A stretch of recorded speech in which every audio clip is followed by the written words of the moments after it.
Čaute lidi, u dnešního videa, já jsem Domino a tohle je Seba. A u dnešního videa tak budem dělat ten gól, co dal vlastně Ronaldo při svém tréninku.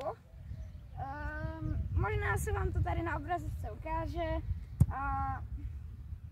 Prostě je to tady z 16, když se to posune, udělá svou tradiční kličku a dá to vlastně placírkou nebo nějak tak do pravé šibenice. A myslím si, že my můžeme jít přímo na to, takže golman do brány. První pokus asi nějak.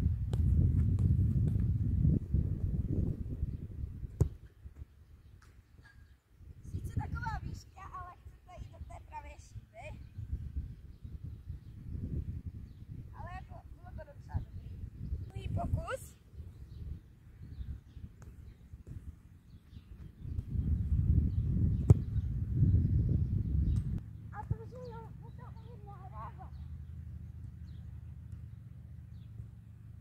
Takže třetí pokus.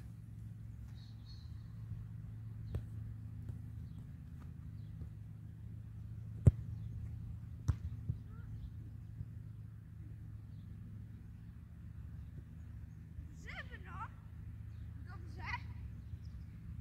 A my chceme šibenici, takže crossbar challenge někdy jindy. Čtvrtý pokus.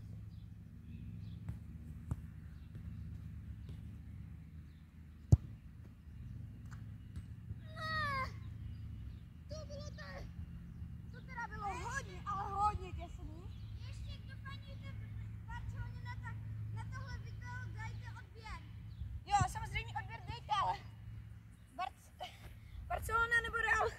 Napište do komentáře, ale já si myslím, že Real.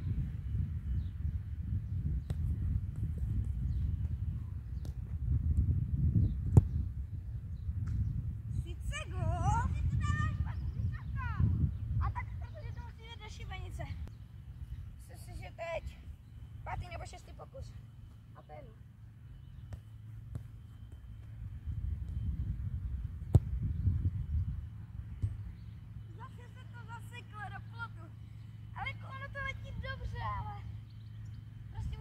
Jenom trefit.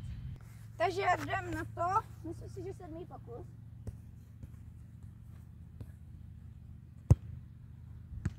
Dobře, golman. Sice to hodně. Úplně ne.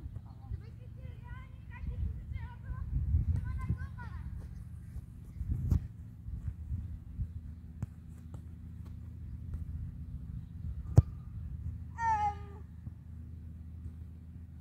To jste neviděli. Jdem na to, 8. pokus.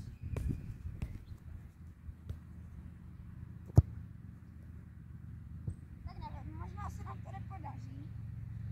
Víte co? Dáme to do 15. pokusu. Je to 8. momentálně.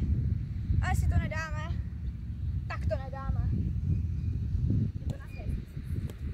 Romane, vracej se.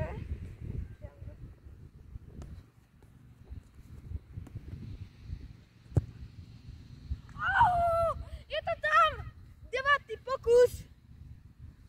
A je to tam. Takže tak to asi nějak mělo vypadat. A já si dám na ukončenou ještě jeden pokus. Co on říkal.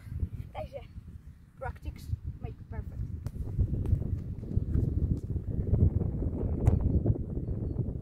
Aha. Stačí gól.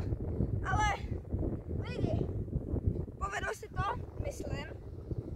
A proto by to bylo pro dnešní video vše. My se s vámi loučíme. A u dalšího videa a čau.